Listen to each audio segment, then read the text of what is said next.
Is actually a hot start. I just had it out, drove around the neighborhood. So you can see that the charge light works, fasten seat belts, brake light.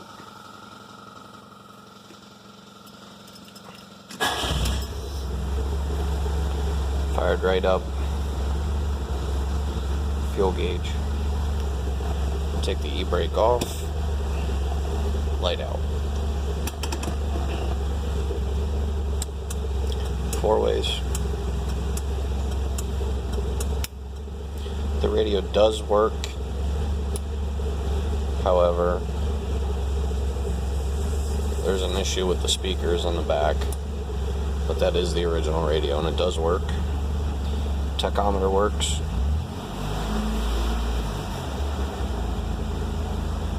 The original clock from 1978. Still working just fine. There's the odometer, 16507.2. Headlight indicator works.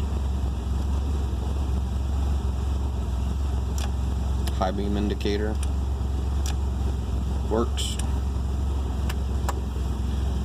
Turn signal indicator works.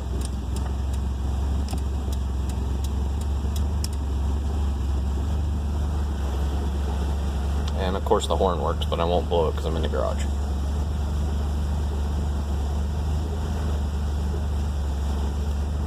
And shut it off.